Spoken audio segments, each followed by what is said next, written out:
The world tells you to fight back, to prove your worth, to have the last word. But what if the real power lies in saying nothing at all? Think about the last time someone tried to provoke you. Your heart raced, your fists clenched, and words burned on your tongue. Now imagine something different. You stay silent. Not out of weakness, but because you know silence tarries them more than any comeback. The Stoics understood this. Marcus Aurelius wrote, "You have power over your mind, not outside events." This isn't about suppressing your voice, it's about choosing when to use it. By the end of this, you'll see silence not as emptiness, but as a weapon sharper than words. The power of silence goes beyond mere non-reaction, it's an active demonstration of emotional mastery. When you choose not to engage, you're not ignoring the provocation, you're making a conscious decision that it's unworthy of your energy. This creates a psychological imbalance where the aggressor, expecting to pull you into their drama, instead finds themselves shouting into a void. Their words lose power the moment you refuse to acknowledge them. History's most effective leaders understood this principle. Martin Luther King Jr. practiced disciplined non-response to many provocations, knowing that reaction would only validate his detractors. The Stoic philosopher Seneca wrote extensively about how silence can be more cutting than any words, sometimes even to live is an act of courage. In our modern context, this translates to the emotional courage required to stay silent when every instinct screams for retaliation. There's an important distinction between strategic silence and suppression. True Stoic silence comes from a place of strength, not fear. It's the silence of the mountain that remains unmoved by the wind, not the silence of the mouse hiding from the cat. When you master this, your silence communicates volumes. It shows you operate by your own rules, on your own timeline, and that petty provocations can't derail you from your purpose. This approach has tangible benefits in professional settings. A manager who remains calm when criticized demonstrates leadership that team members instinctively respect. In personal relationships, the ability to stay silent during heated moments prevents the escalation of conflicts.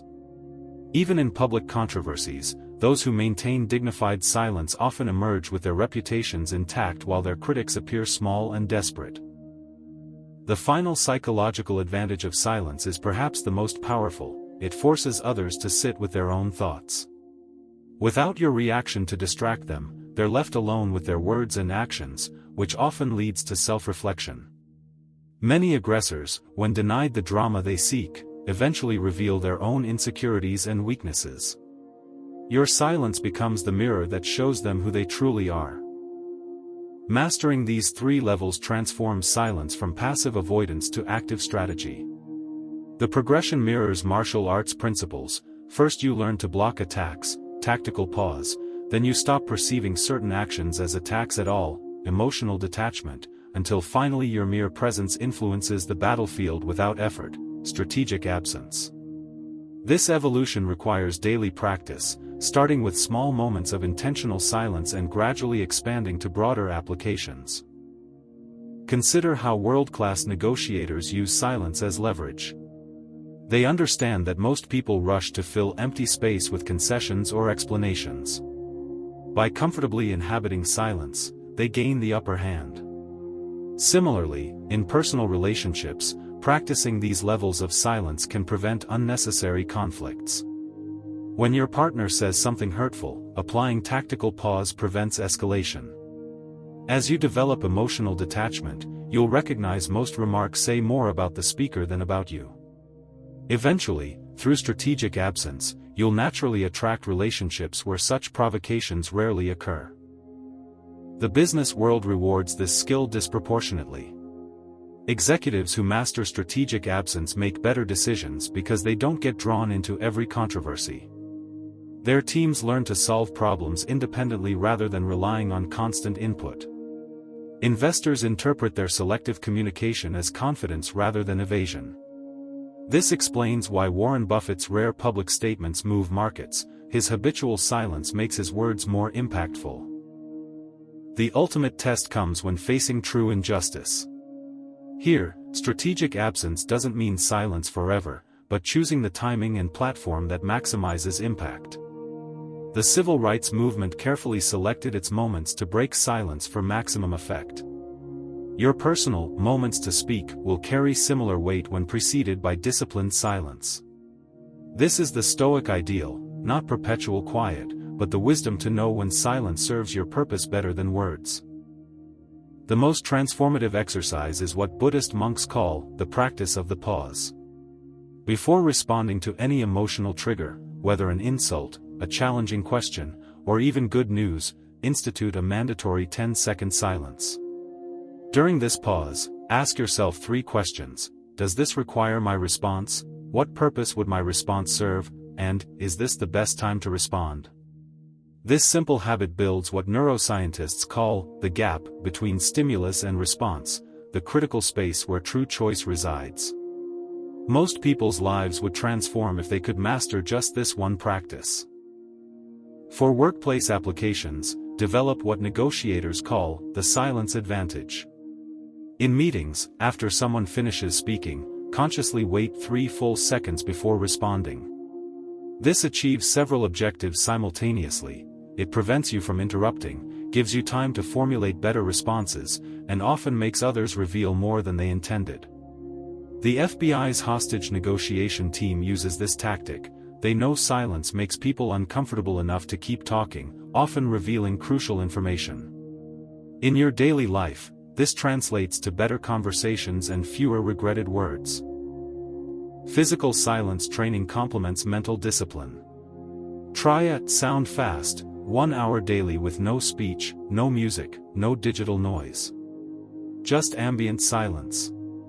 This recalibrates your nervous system's tolerance for stillness, making it easier to access quietude during stressful moments.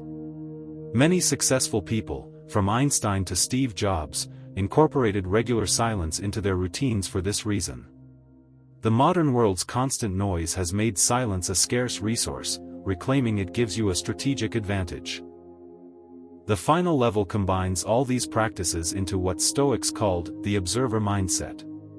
When provoked, imagine yourself floating above the situation, watching it unfold with detached curiosity. From this perspective, ask, what would my best self do here? This mental shift, practiced consistently, transforms reactive patterns into chosen responses. Your silence becomes not just absence of speech, but presence of mind, the ultimate Stoic goal. Silence is a powerful tool, but like any strategy, it has limits. There are moments when silence becomes complicity, when restraint morphs into avoidance. The key is discernment, knowing when silence serves your growth and when it crosses into self-betrayal. Stoicism was never about passive acceptance of harm, it was about choosing responses aligned with wisdom. If someone repeatedly violates your boundaries, silence may only encourage further disrespect. In cases of systemic injustice, oppression, or abuse, silence often protects the aggressor, not the victim. Marcus Aurelius himself, while advocating emotional control, also led armies when Rome demanded action. The same applies in personal relationships. If a partner, friend, or colleague misunderstands your silence as agreement or weakness, it may reinforce negative behavior. True Stoic silence comes from strength, not fear. If you're staying quiet because you're afraid of conflict rather than because you've consciously chosen not to engage, then your silence is working against you. Another pitfall is using silence as a weapon rather than a shield. The silent treatment, when deployed to punish rather than to disengage, is just another form of emotional reactivity. Stoicism teaches mastery, not manipulation. There's also the risk of isolation. If you withdraw too completely, you may cut yourself off from meaningful connections. The ancient Stoics engaged in public life, they didn't retreat entirely. Seneca wrote letters, taught students, and advised emperors. His silence was selective, not total. In modern terms, this means knowing when to speak up for yourself, for others, or for what's right rather than defaulting to silence in every situation. The litmus test is intention. Is your silence preserving your peace, or is it avoiding necessary confrontation? Ultimately, the goal is not to replace words with silence, but to replace reactivity with choice. Sometimes that means speaking with measured clarity. Other times, it means letting silence do the work. But never should it mean stifling your voice when truth or justice demands it. The Stoics weren't silent because they had nothing to say, they were silent because they knew the immense power of speaking only when it mattered. The most powerful revolutions begin in silence. Not the silence of submission, but the silence of the strategist, the quiet before the decisive move, the pause that reframes the entire game. You've now learned how silence terrifies those who crave reaction, how it builds mental discipline through its 3 levels, and how to train it like a muscle while avoiding its pitfalls. But this isn't just about tactics, it's about transformation. When you master silence, you stop living on others' terms and start hearing your own inner voice clearly for the first time. Imagine looking back a year from now at the conflicts that once rattled you. They'll seem smaller, not because they changed, but because you did. The insults that once demanded response will barely register. The noise that drained your focus will fade into background static. Why? Because you'll have built something they can't touch, a mind that chooses its battles, a presence that doesn't beg for attention, a life that speaks for itself. The Stoics didn't preach silence to make you harmless. They taught it to make you formidable. Your challenge now is simple but profound. For the next 7 days, weaponize silence. When provoked, pause. When doubted, let your actions answer. When tempted to explain yourself, ask if it's necessary. Record the results each night. You'll discover what emperors and philosophers have known for centuries, that what you don't say often carries more power than what you do. The world will try to drag you into its chaos. Your silence is how you refuse.